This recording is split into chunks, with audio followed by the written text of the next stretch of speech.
Well, for a change, Arvind Kejriwal is not occupying as much prime-time space on television tonight as he normally has been over the last week or so. But he's declared his newest target today, Law Minister Salman Khurshid. Mr. Kejriwal says he will gherao Sonia Gandhi's residence on Friday to demand Mr. Khurshid's resignation following allegations that the NGO run by him and his wife has indulged in irregularities.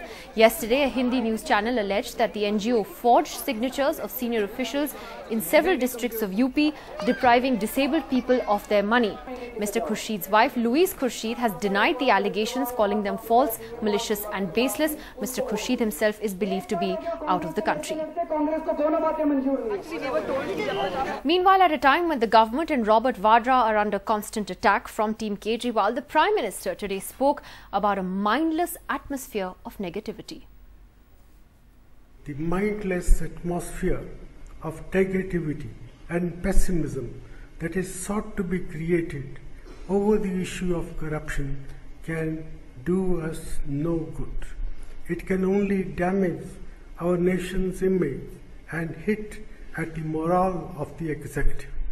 We need to ensure that even while the corrupt are relentlessly pursued and brought to book, the innocent are not harassed. So as we look at Kejriwal's style of politics and his grandstanding politics, has he succeeded in denting the image of the Gandhi family? That's our big debate tonight. Let me take that question first to Mr. Krishna Prasad, who is our editor on this panel this evening. You know, here is a man who has formed a new political party that hasn't even registered as a political party yet. Obviously, he needs to make a big impact. He has these very well-timed press conferences at prime time at 5 p.m, knowing full well that all the evening programs will then discuss that and have reactions to it. And he has the national audience to himself. Yesterday on this program, Harish Salve said, and I quote him, that the media is wasting time trying to promote the political career of one person who is making irresponsible allegations. Do you think Mr. Salve has a point? Do you think that the media has become party to this style of politics? You know, the media chases what it sees on the day as news, and Mr. Salve is partly right but partly wrong. And you know, I don't know where he's coming from. I thought yesterday he was coming really from the DLF square, frankly speaking. So I'm not really very sure where he's coming from on that story. But that said, does Mr. Kejriwal deserve the publicity he is getting?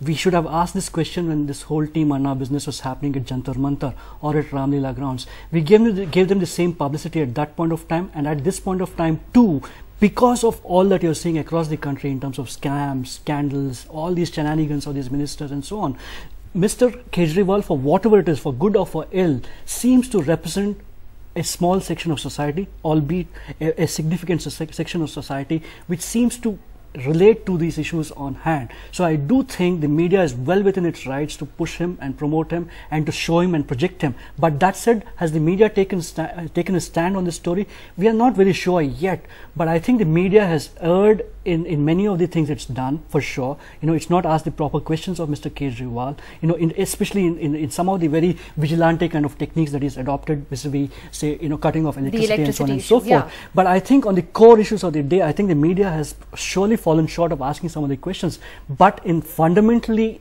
giving him the airtime and the playtime in the newspapers and on television screens, I think the media is well within its right. That said, has Mr. Kejriwal observe the rules of the game? I'm not so sure, because I think we are in quite serious libelous territory on many of the issues that he's raised so far. I want to get to that point. Professor Anand Kumar from the India Against Corruption team is with us from Kolkata tonight. Professor Kumar, we were actually discussing this on day one when these allegations against Mr. Vadra was first levelled. That, you know, this whole style of politics, here you have a grand press conference, you make allegations, you have some facts that may support those allegations, but you don't reveal all the facts necessary. There is nothing in the papers revealed so far that points to any corruption or illegality having taken place. That's a fact.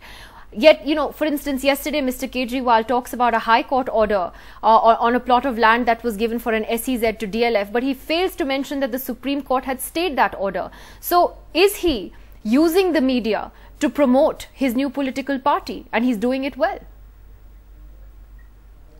Well, you see that Sri Kejriwal started as a negotiator.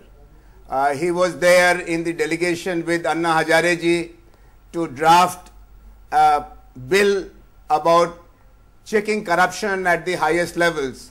He had the welcoming note from Honorable Prime Minister himself, the Parliament unanimously approved their approach and in a way their concern. From there he went for hunger strike, and at that time he was really having a very low link with the media. In fact, some of his supporters thought that media has turned around. Media has left him high and dry. But now he is going according to the grammar of media today. Media moves with facts or with certain episodes. And Mr. Kejriwal is making a good combination of presenting facts along with a continuous stream of activities right from 2nd October conference to this connecting the disconnected electricity point of a poor resident of Delhi. And in between he is also presenting these authenticated documents. Saying that he did not say that Supreme Court has stayed is already out there. It is not an issue. But he didn't mention it. True. My point is that he's not necessarily stating the full facts. We don't know if many of these things are facts. But the fact is, as you said it, he is using the media to his advantage, and he's which he has every right to do. But Mr. KTS Tulsi, there was a time, and I'll ask this to Mr. Prasad as well. There was a time when the media would probably have independently also investigated what these allegations are. Are we doing that today? Well, I don't think so, but of course the media has given equal space to the version which has been given out by the Haryana government and also by the DLF.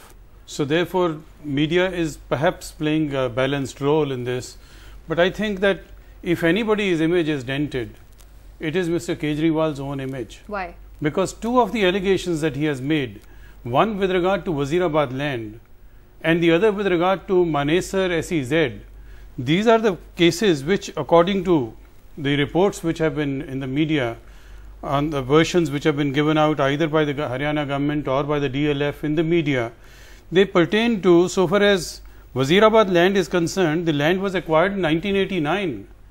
It was released in 1995.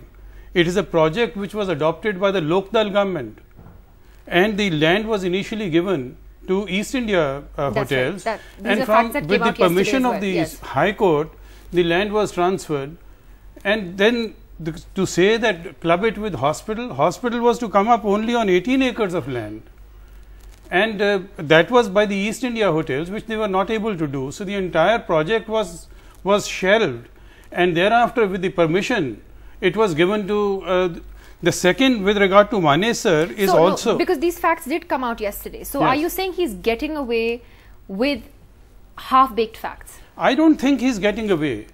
He is coming out as a person who is so grossly irresponsible that even after having experience of working in the government, and that also in the income tax department, he doesn't want to check his facts. He's shown himself to be so reckless that he is much more reckless than even the normal politicians. If this is how his political career is going to begin, I don't know if he will carry any credibility in the future. He has completely, according in my esteem at least, wrecked his political career. India's #1 news app just got even better. Download NDTV's new app. Fully optimized for retina display, full screen view, faster response time, and Sudoku. NDTV's new iPad app. Download now.